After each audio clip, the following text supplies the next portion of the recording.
posa jadava tukubasirani zimene wayankhula Bon Kalindo lero lino pa 24 March 2025 takhala pompo ndipo tamvetserani. The DC mwana woopsa kwambiri amene sindimagwedezeka ndipo sindisunthika ndimangoyima pa chilungamo. Patapita masiku atatu sopano osalankhulana, lero pa 24 March 2025 tikambirana kwambiri za ukapolo. Chifukwa ena akakhutakhuta deya wawo, akakhutakhuta nyama zawo mbomamu, amaona ngati ukapolo uja udalipo uja udatha, koma ukapolo ulipo. Ndipo madera ambiri muno Malawi, Amalawi akukumana ndi ukapolo, akugwira ukapolo kuphula njira za moto monga mene amapangira ana a Israeli atatengedwa ku Igupto kwa Farao. Choncho tikambirana nkhani za mavuto amene akukumana nawo wa Malawi, madera osiyana-siyana. Koma mwina ndisanatero ndikakuthokozeni a Malawi chifukwa cha kutenga nawo mbali makamaka pa imfa ya Comrade Ben Longwe. Ambiri ena amene sakuziwa za imfa akulankhula zambirimbiri, ife tingosankhapo zabwinozo. Tikuthokozeni a Malawi aku South Africa, a Malawi amene muli Malawi momuno, amene zinakukhuzani munatengapo mbali. Koma mwina tisanafike ku nkhani yathu ya lero, ndafuna ndilankhule kwambiri za mchitidwe wina wa maprofeti amene amakondwera anzawo akamwalira, amene amalankhula zambiri zoonesa ngati akusangalala kwambiri ndi kumwalira kwa munthu. Ndamva chisoni kwambiri kuona video ina ikuyenda pa social media yochokera akuti kwa Prophet Hale Mbewe. Kwa amene mmamuziwa Prophet Hale Mbewe, mumutumizire audio iyi kuti aimvere. Kunena kuti ine nimakhulupirira maprofeti, komanso pena ndimadana ndi anthu amene amakondwera imfa ya anzawo. A Prophet Hale Mbewe atulusa video yoonesa kukondwa ndi kumwalira kwa Katerere Ching'oma. Akudati nthawi imene wanampasa warning, komanso aonesa mu video yawoyo kuti adaperekapo warning kwa President Vice President Saulos Chilima, amene mwayiwowo amamufanizira kuti ndi Abisalomu, ndipo ati amakangana ndi Mulungu koma anakafera ku amakangana ndi David koma anakafera ku forest. Chimozimozi so Saulos Chilima anakaferaso ku forest. Koma kumafusa kuti kodi ngati Saulos Chilima anakafera ku forest, nanga anthu ena aja popeza mwati munamuchenjeza, anthu ena aja bwanji simunawachenjeze? Komanso mukunena kuti munamuchitapo woni Ben Longwe, amene amanyoza a Kristu ndikumachita glorify Chisilamu. Komanso lero lino mukuchenjeza Bon Kalindo pozera pa nkhani ya David ndi Sauli, ponena kuti Chakwera ali ndi anointing osalimbana naye. Mukuchenjeza Wabakiri Muluzu TV, Lighton Mangochi komanso Patience na Madingo, kunena kuti amene wawanda amene ali next on the line. Nafuna ndikuuze ni inu prophet amene mukuzitcha kuti Prophet Hale Mbewe, kuti ineso ndine mwana wa Prophet nzanu David Mbewe. Ndipo mukafufuza mumva kuti ine zina langa si Bon Kalindo iya, zina langa ndine Bon David Kalindo, kusonyeza kuti ndineso mwana wa Prophet. Zimene zizoopseza nazo back to sender. Ine ngati ndingamwalire ndimwalira chifukwa kuti Mulungu anakonza siku limenelo kuti ndimwalire, osakhala kuchokera kwa iweyo maprofeti afeke. Ayi, zimene zozo sizitheka. Ndafuna ndikuuze na chimwene kunena kuti ngati mmaopseza anthu muziopseza omwewo, andi Mulungu samagwira ntchito in that way yomaopseza anthu. Andi iwe watulusa audio yako, video yako, ndiye kuti ine wandiimbira foni, wandichita woni, popeza ukunena kuti Katerere Ching'oma unamuchita woni, Vice President Saulos Chilima unamuchita woni, ndiganizaso anthu ena 8 anamwalira pa ngozi ya ndege ja unachitaso woni, nanga Wabakiri Muluzu wamuchita woni. wamuimbira foni nanga Patience na Madingo. Kodi Patience na Madingo yi wakupwetekani chifukwa chokuti walankhula chilungamo. Anthu ukamanena kunena kuti aye Lazarus Chakwera ali ndi anointing. Who doesn't have the anointing? Kuli ma prophet amene ali ndi anointing, not only you and you Chakwera. And kuti uziti opcheza ife kuti tizinena chilungamo imeneyo sigwira chimwene. Ine nabadwa kamozi ndizafaso kamozi. Choncho musatengerepo advantage ma false prophecy anu ndikumafuna kuti muziopcheza ziko la Malawi including me. Ine ndeka mundichosemo mmene momo. Back to sender. I'm telling you. Ndine mwana opemphera kwambiri, mwana wa prophet Mbewe. Osakhala za manyaka zomafuna kumaopcheza anthu. Ndi prophet wa mtundu wanji omafuna basi munthu akamwalira ndi azikondwera. Ndi wa mtundu wanji Mulungu amafuna zimene uze kuti munthu azipemphereredwa azichira. Koma inuyo mukungotulusa ma prophecy okondwera ndi imfa za anthu. Ndiye ndafuna ndikuuze kuti prophecy yanu mwanena kuti I am next. Mwina ena osakuyankha ni wabakiri muzi sayankha. Patience na Madingo sayankha. Mwina so ojeni mango chisayankha Lighton. Koma ine ndikukuyankhani chimwene. Kunena kuti inu ngati mukupita ku midima ineso ndikupitirani kwathu. Ngati ili program yochita glorify usogoleri wa ziko lino kuti muzilandira ndalama, kuli buno muzingolandira ndalama zanu than kuti muzitulusa ma prophecy ya fake. Not with me. Ine sinimaupa imfa. Even if you have the powers, kill me today. But I cannot be intimidated ndi munthu ngati iweyo okuti so you don't have a name in Malawi ndi uzika opcheza anthu kumanena kuti aye Saulo suja namuza ineyo uje nikaterechi ngoma namuza uje ni Beni Rongwe namuza ndi next ndikuchenjeza Bonkan. Please take out my name. I'm warning you to take out my name. Otherwise ine pamene ndisana mwalire uti uyambe ndi iweyo zoopsezana zopusa ine sinimafuna iya. Usazitenge iwe ngati opemphera kulitu anthu opemphera fe amene timawaziwa. Ajina Yasini ajina abusa akumva mauko ayasini amati akamapemphera ndikumadziwa kuti munthu akupemphera. Kulitu uko kwa ma prophet anzano amene samazichemerera ndi ukatuluse iweyo uje ni opcheza imene yo kwayangani habari yako wauze. Not me. If I am dying tomorrow, I'm dying tomorrow because God made it. Ndinabadwa ndipo ndizamwaliranso.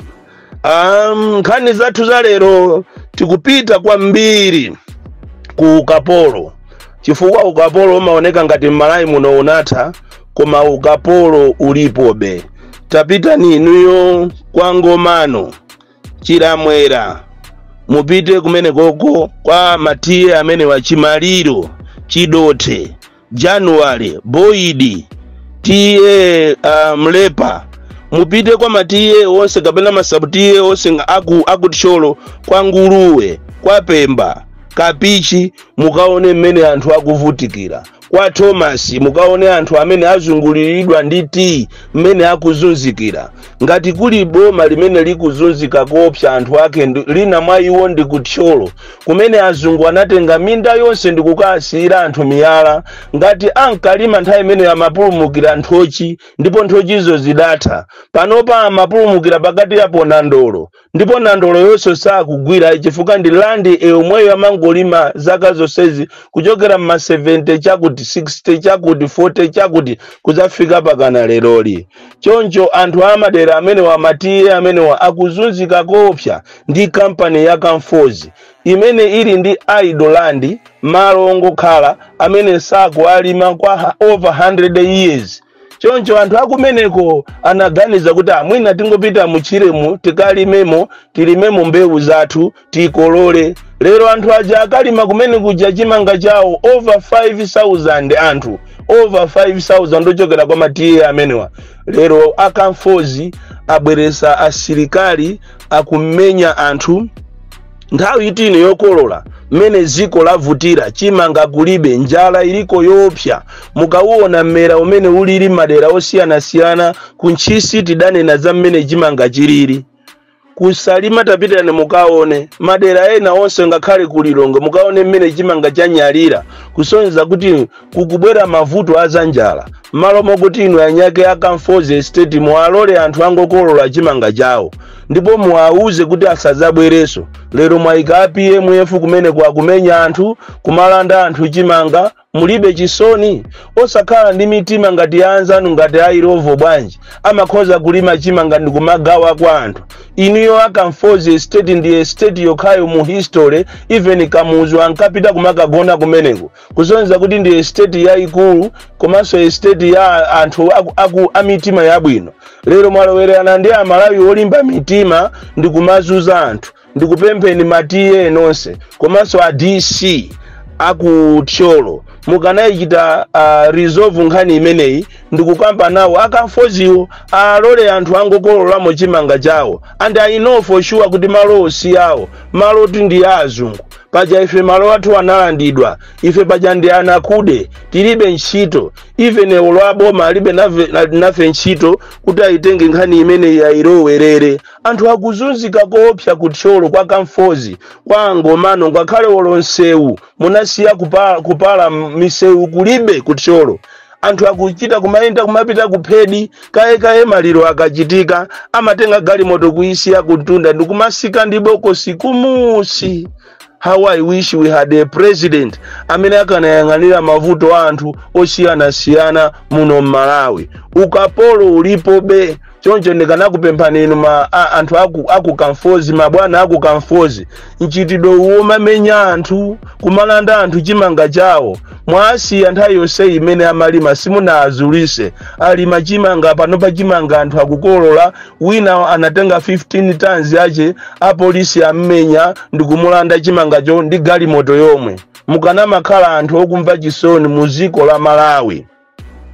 Anthu ena amene ndiomvesa chisoni ndi agalu ndi anyani ndi anthu akuneno amene pakana panopa ndi akapolo ansewu chibadwire ni ziko likuneno sikunakhalepo nsewu nzanga Deus Sandramu wa Bwande anakhala akunena nkhani imene kuchita advocate kuti tapasene anthu akuneno nsewu jamangopanga 10 km yokha tala nduja munapita mezi iwiri ndikukamubako anthu aja anamutenga kotala uja pano paso kwabwera filimu ina mukufunanso mumutenge talayo kutero ko meeting ili mawa program ndinayo kale anthu akonko kwa akuroze authority go amene amafuna chilungamo ati kunali meeting atuza kunena kuti mufuna mpite kuneno mukapangise meeting muanamize anthu akunenoko kunena kuti tala amene yakuchita expire ndiye mufuna mumuchose kodi kujana pala ACR 20 kuja osaika kotala yo bwa anthu akuneno ndi anthu agalu anyani zisiru mmene mmaonera koma ndi Amalawi to amene acha koma samakhala ngati ali ku Malawi amakhala ngati ali ziko lina lakutali kwambiri ndizomvesa chisoni kuti siku la lero Malawi munomo anthu azikapempha magesi azikapempha misewu yet we are over 60 years ziko lomvesa chisoni la asogoleri omvesa chisoni amene akuchita create ukapolo akapolo ena ndi awa maziphunzisi amene amachita champion kuti anzawo alandire over 20% over 50 kapena 40% salary increment maziphunzisi manesi in short tingonena kuti ma civil servants including ya polisi army lero mukuapanga transfer anthu aja kuapitisa malosi anasiyana ena wali ndi azimunawo mamunacho wa munthu akakhale ku Blantyre mkazi akakhale ku Mzimba imeneyo ndiyogwira mkazi mkamutumize ku Nthalire imeneyo ndiyogwira ukapolo wacha kwera kuzunza Amalawi osalakwa chifuka cha mtima walitima mtima osamva ma advisors za president onse ndi makape okha palibe wanzeru ata kumuchita advise president kuti bwana awa ndi ma civil servants and apapa we are approaching a critical period ya my elections ndiye mukwacho saso kuapanga mwano kuakhapa pa civil servants kuapanga ma transfers imene ndi disaster bwana ma advisors anzeri tu amene koma papoza tini ma advisors azatenge okha makape sanga muchita advise president kumuuza kuti zimene akupanga zimene zisizipindula anthu ena amene akuona ukapolo kwambiri muno Malawi ndi alimi ya foja amene amavutika kuti foja wawo amusankhe amulime amuteteze kuchokera ku Nazare kudzafika foja uja kukula pakana ndikumuokera pakana ndikukula foja uja ndikumukolola lero limtengo amapanga ndi azungu we only had one president amene anayesera ndikuwauza azungu kuti ngati simugula foja pa mtengo wakuti ndiye kuti muzipita, amene yotu ndiye anali pingu wa mutalikatu kapenazo nthawi ya Kamuzu imene anthu amagula malole yawo pang'ononso ndi bakiri. Kumano alimi afoja akuzunzika kopsa muno Malawi. Ena mwa iwo ndi awawa amene akuzunzika anapasidwa fetereza opsa, fetereza ononga kuuje kumzimba. Kunzimba kumbawa makamaka Vagarara extension planning area kumzimba. Alimi akumeneko anapasidwa fetereza onongeka, fetereza wa mankhwala, fetereza ononga ndi a smallholder farmers fertilizer revolving fund of Malawi. Alimi amene wa aluza enawo property yawo inalandidwa, katundu wawo ngongole alibe china chilichonse, ena anazimangirira tikunena pano chifukwa cha chitidwe umene wa smallholder farmers fertilizer revolving fund of Malawi anawapasa alimi amene wawa akunzimba fetereza onongeka. Lero akulephera kuti abwezere ndalama zawo kuti achite compensate anthu amene asizi kutheka.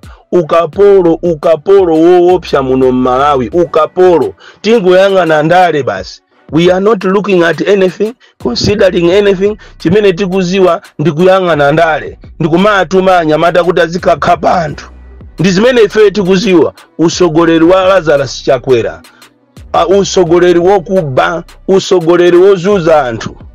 No wonder Britain komanso America yapereka warning kunena kuti ngati simumanga anthuwo amene akukhapa anzawo ndiye kuti kuno asiya kuperekako chithandizo. Anditu musapange masewera kumanama kuti anthu amene aja tikuwaziwa mayina awo, tikuwaziwa nkhope zawo, tikuwaziwa. Andiso inu waku parliament, why are you pleading kuti akakukonzereni magalimoto amene aja kuyenera agulidwe a new one? Zimene aika mu magalimoto mwenu mukuziwa, nanga ataika poison zimene afaira magalimoto mukuziziwa. Inu aku parliament mitira nuso pena simaenda bwino. Maloma kuti munene kuti magalimoto amene atenge iwo wa MCP atuma anyamatawo atenge no akugulireni ena anyuwani komanso anthu amangidwe. Ndi zinthu zimene munayenera kuti muzichita fight for. Anthu amene amangidwe ndifaje tikwaziwa kuje ni CCTV ya inachita kuwaonesa anyamatawo. Olo ine kuti uli volunteer kuti ndikalowe mu court ndikanena kuti uyundu wakuti. Lero why are you hiding them? Ku MCP muphanako simukufuna kuti nzanu azigwira ntchito yoonekera, mukuona ngati basi akuposana. Lero mwamba propaganda. Minister atikamudalira uja kuti amene wayamba kugwira ntchito, lero mwampangira ziwembu. Kumalawi ndikomvesa chisoni kwambiri. Boni Kalindo, the DC. Mwana woopsa kwambiri, the most deadly and dangerous child from Jeza Village, TA Mabuka, Box 76, Molanje, Malawi, Southern Africa. Aliyense amenanga pange chiwembu kwa ine, kandi cha satanic, kandi cha chani, back to sender. Ine ni mwana wa David Mbewe, mwana woopsa kwambiri.